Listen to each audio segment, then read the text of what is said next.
It's another great moment to be here with you, and we are still on our study in the book of Nehemiah. We are going to be getting into the second session of the study. This is the second episode of this Bible study series, and I'm sure you were blessed by the first episode. So without further ado, we'll dive into what we are looking into today.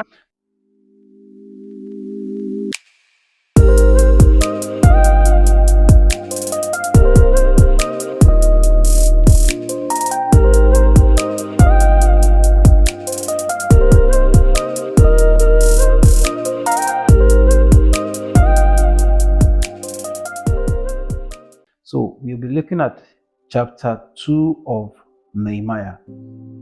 Now, I give us a little background to what we were looking at last week, what brought us to Nehemiah and what brought us to the place of rebuilding the wall of Jerusalem. And today we will take a step further from where we stopped last week. Now, last week I told us few things, of which among them were the fact that a report was given to Nehemiah about the state of Jerusalem, the current state of Jerusalem, while he was in Shushan, the palace, as the cupbearer of King Artaxerxes of the Persian empires at the moment.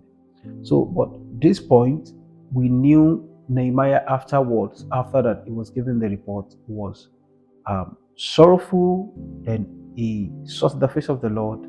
He raised a prayer before the Lord for the sake of his people and for the sake of Jerusalem, his land.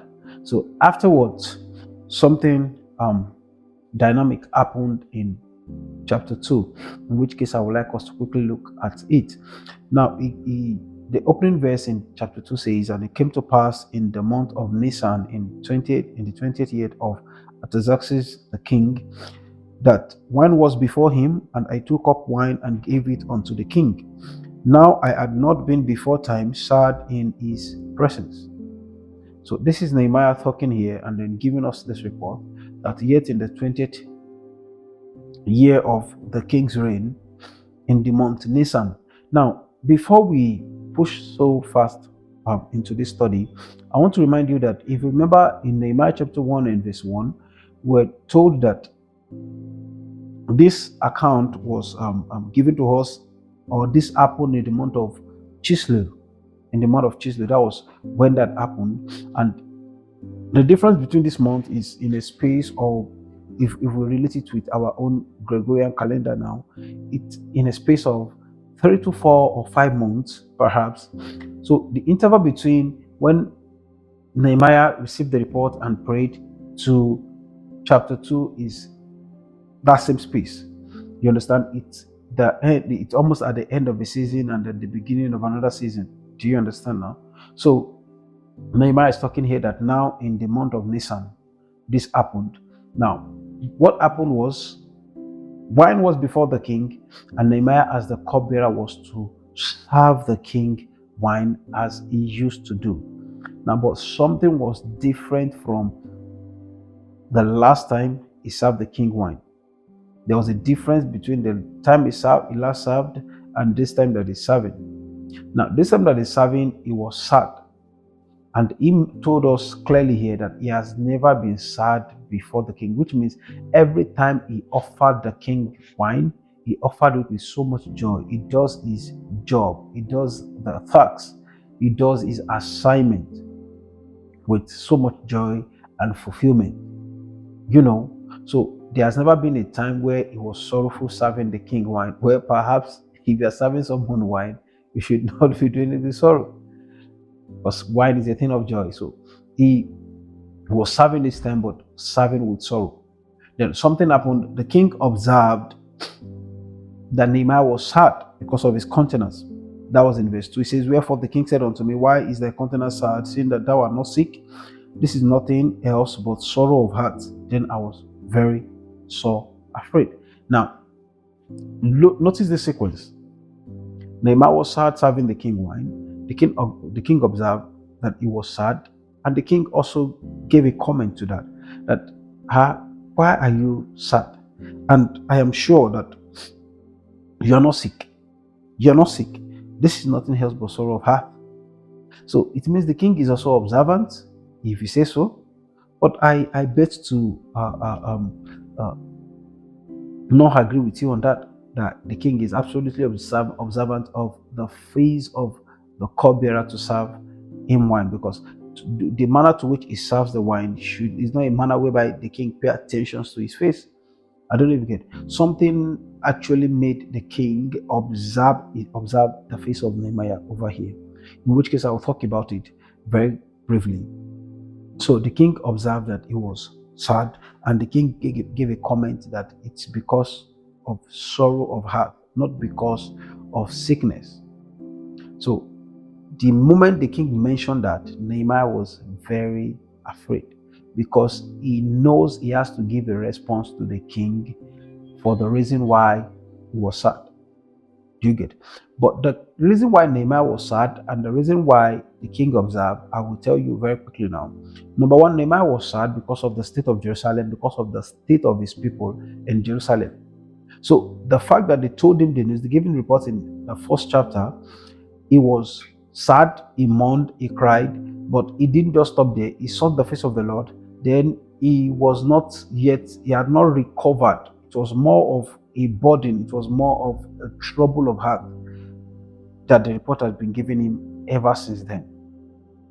So now he made a prayer to the Lord in the last verse of Nehemiah. That is the verse 11 of Nehemiah chapter 1. And part of the prayer was that, let me read it to us here. It says, I pray thy servant this day, and grant him mercy in the sight of this man, for I was the king's cupbearer.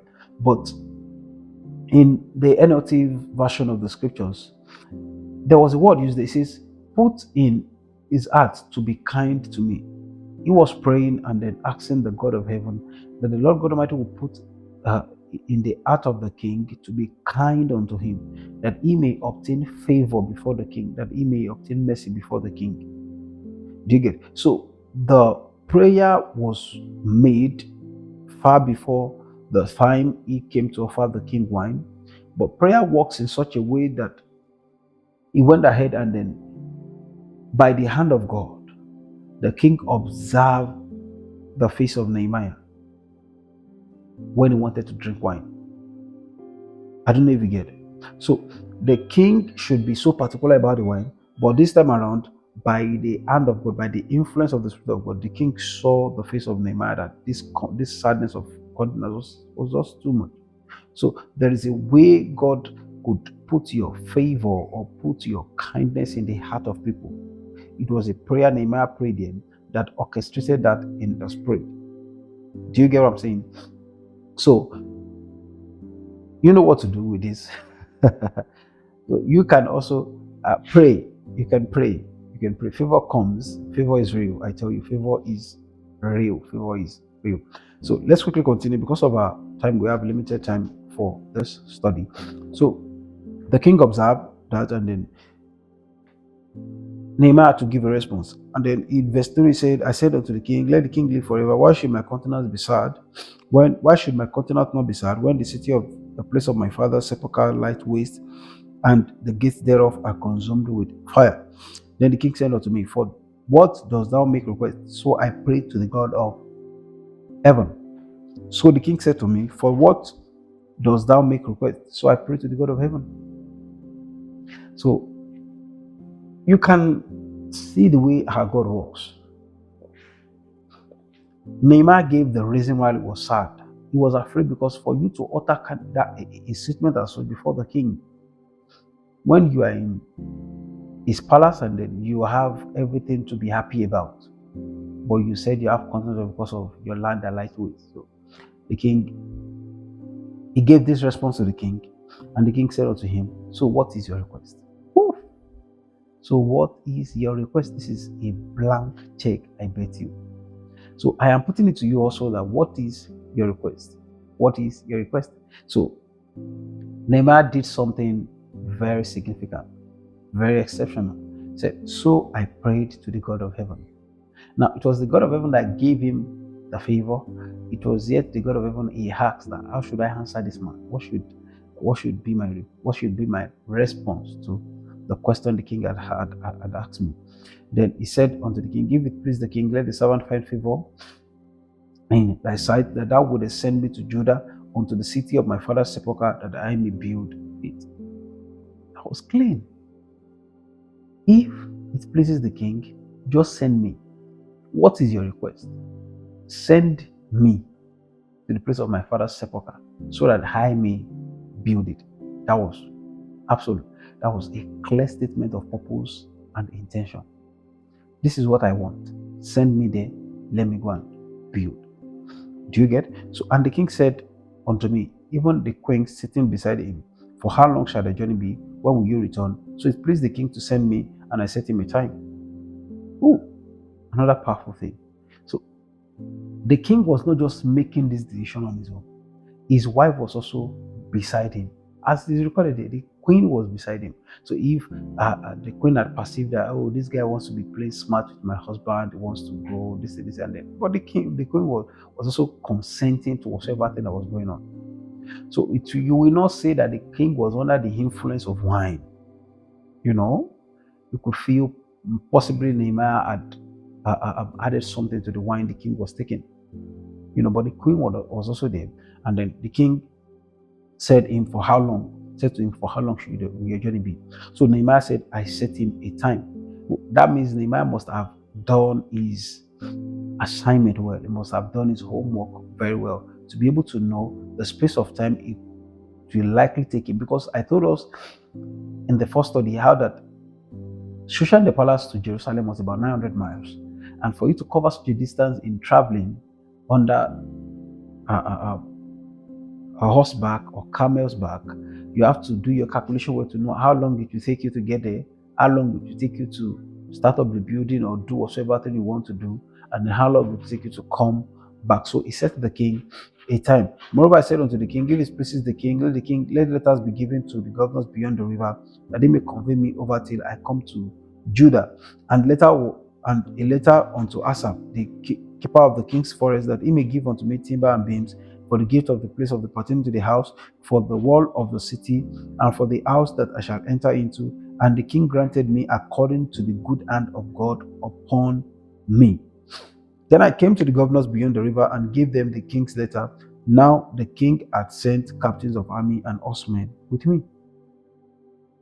This is powerful. Powerful.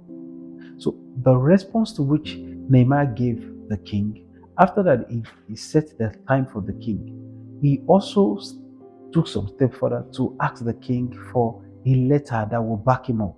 Because you can't just go and by the word of mouth tell the kings, the governors beyond the rivers, and tell people that this is what I want to do, and then I told the king before coming. It will look as though you are framing things up. But whenever a letter comes even from the king, and then it has the seal of the king, it comes with so much authority, and then people have to give response and respect to the words, because anything sealed is more like you're giving the word of the king to them. And then he had done his assignment again. I'm telling you, he had thought about it, and even by the hand of God upon him, he was able to ask for the right things, ask for the very much needed thing, the exact thing, the letters, the timbers, and some of the materials he needed to get the wall built.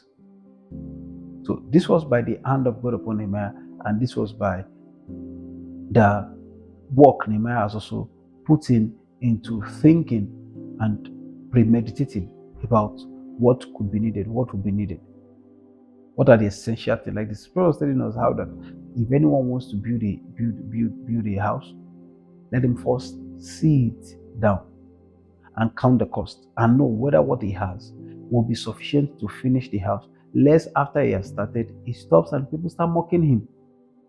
So Nehemiah had sat to pray and to meditate on what manner the work will take. So let's just put a hold to it here. We'll look further at what happened after this. And God will keep strengthening us. I know you are getting blessed. God bless you. See you again next episode.